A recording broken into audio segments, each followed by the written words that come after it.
Everybody, welcome back to another edition of Metabolic Flexibility. My name is Dr. Joel Rosen. I am the Adrenal Fatigue Recovery Ninja, and we're really talking about getting you to recover with your life, getting your energy back, dealing with stress better, being able to do the things that you love to do, being able to have energy throughout the day. That's what we're talking about. And we're really talking about controlling your glucose levels. Now, let's kind of rewind you back to what metabolically flexible means. It means that on the top you have stress. So that's life load. That is, when I say life load, how stressed am I?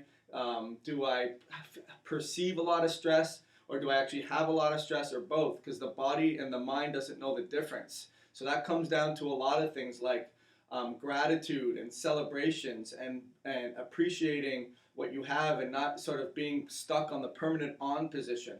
But things that are in the environment like toxins and pathogens and food sensitivities and chemical exposures, those will all increase your parasympathetic output and indirectly will impact your glucose. And we're not there yet. We're just talking about insulin and food and trying to balance your glucose levels.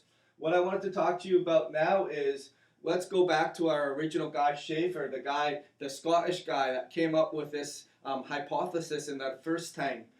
Anyways, he was dead on with insulin. And so he basically said when there's no insulin, it can't put the brakes on the fuel supply to gluconeogenesis or glucolysis. Genolysis. So what that means is, remember, if insulin isn't there to sort of inhibit the breakdown of our fuel supply, it will constantly pour glucose into the bloodstream.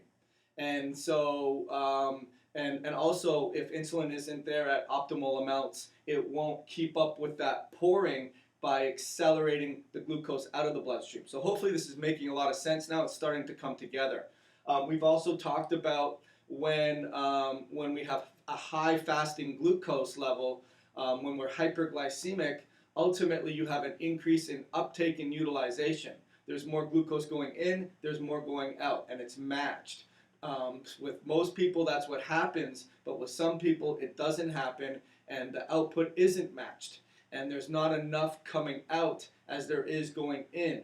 And then ultimately what happens is insulin starts to fall, because that's the definition of diabetes, is there's not enough insulin being produced. Now all heck goes to loose, and you have metabolic mayhem. And this is where we talk about the anti-insulin hormones. So we're talking about glucagon or glucagon, however you want to pronounce it. Cortisol, that's my main hormone that we talk about when it comes to stress. So remember, we're talking about stress. When we're stressed out, your cortisol levels go up. We're just talking about mostly when your glucose isn't handled, your cortisol levels go up. If it goes too high or too low, but it's really, controlled by insulin. So if insulin starts to fall, and now all of a sudden you're going to have this metabolic craziness of cortisol pumping glucose into the bloodstream, and you're going to have no insulin, and that's going to cause proteolysis, that's going to cause ketogenesis, that's going to cause lipolysis, that's going to cause these cells to break down their energy and pour it into the bloodstream. And as a result, that's when we're going to have a lot of problems. And we're going to result in two main things. This is when you have a lactic acidosis or a metabolic acidosis or ketoacidosis. What's happening is you're doing two processes. You're spilling out way too much ketones, and you're spilling out way too much glucose. Now, I don't think the majority of you have this. I think the majority of you are somewhere in between, where you're not really hypoglycemic.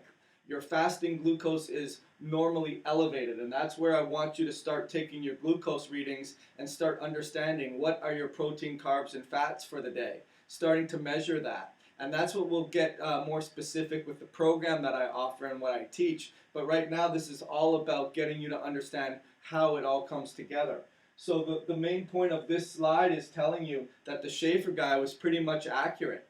But what we didn't understand was when you have low insulin after a certain amount of time, you're going to have too much ketones spilling into the bloodstream, you're going to have too much glucose spilling into the bloodstream, and what happens is muscles are going to become very snobbish. 100% of them will be able to be used the ketones. About 50% of the nervous system will use the ketones, and red blood cells won't use it at all. And after a while, when those ketone levels keep going higher and higher and higher, it's going to shut back the glycolysis in the cell. It's going to say, we don't work this way anymore. It doesn't know how to use that, and that's where you could have major problems. So I'm going to stop talking about that because that's not where you guys are at. Where you guys are at are, I don't get it. I can't lose weight. I don't get it. I don't eat very much. I don't get it. I'm hypoglycemic. I can't. And really, you're not.